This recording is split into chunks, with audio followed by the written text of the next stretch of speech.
Honorable, it's very nice to meet you. Thank you very much. Congratulations. Thank you. I know it's been a very tedious day. Thank you. But we are also happy that finally the 24-hour economy development has been launched. It's a whole program and a system.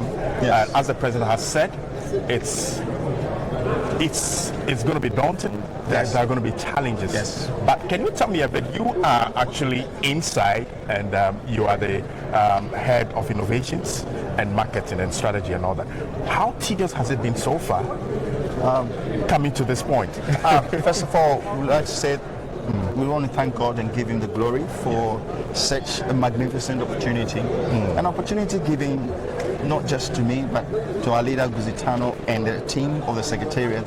That, as you heard, we worked tirelessly drafting this program together. We didn't want to get it from my consultant, but we want a team to work together. So a team pulled together between the ages of 24 to 89 to really reflect the different intergenerational philosophies around where we want to go as a country. So it really was good, and I want to thank the team, and I want to thank the media that carried us along this path. I want to thank the ministers of state, His Excellency the President, and everybody else that was part of this. And of course, citizens who are the major beneficiaries of this. It has been a tedious time.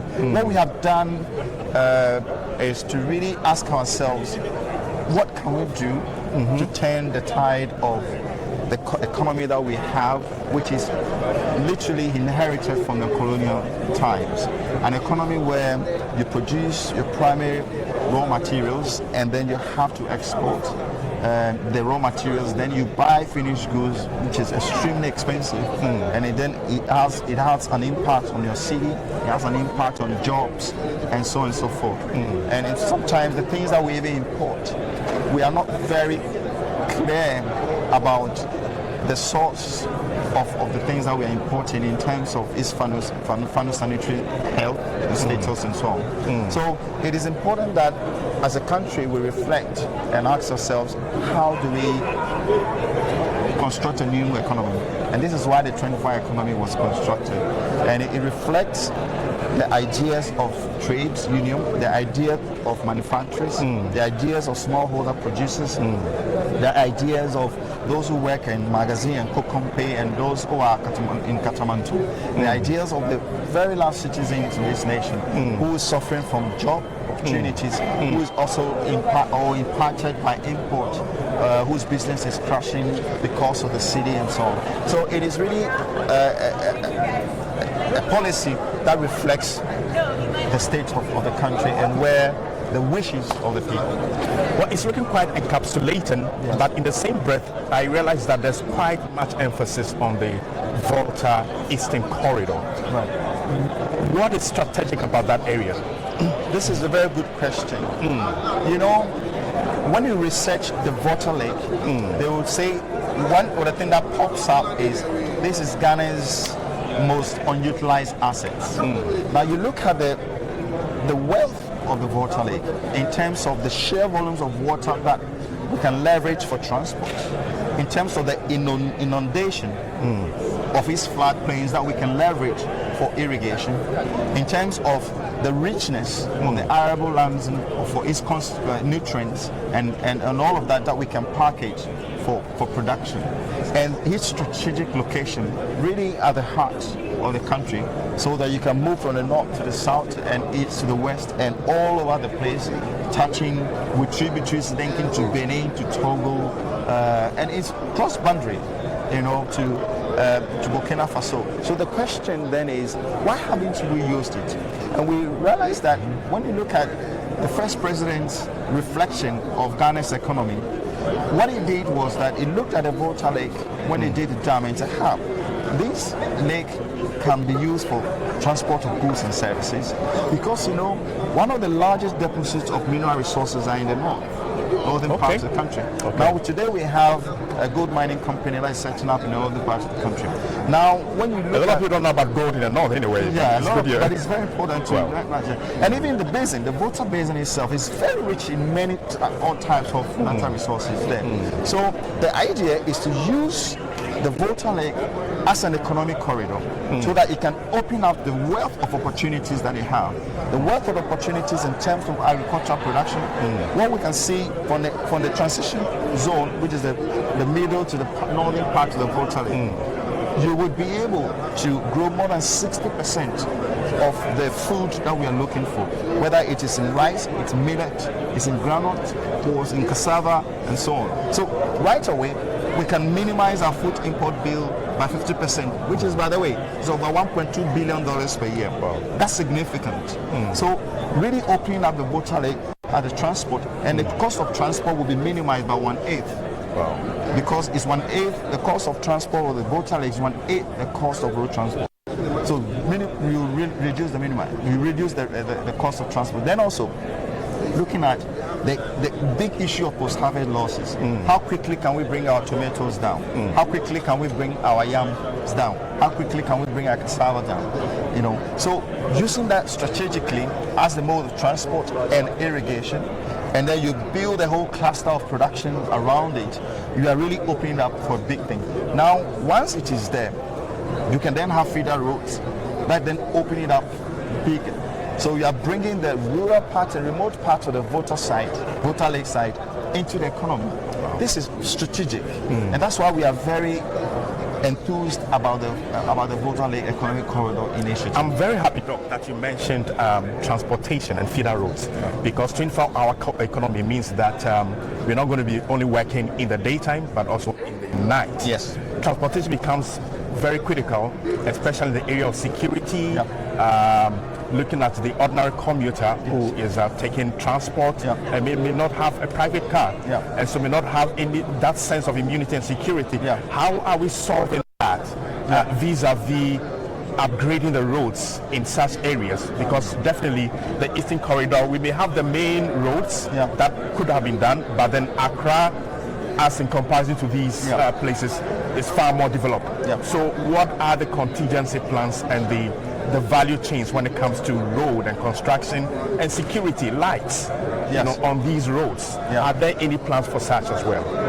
Good question. You will hear the Minister of Transport talking about how we're going to, through the big push agenda, we're going to really ramp up our infrastructure, including roads, whether secondary roads or tertiary roads, and in particular roads that link into major production zones.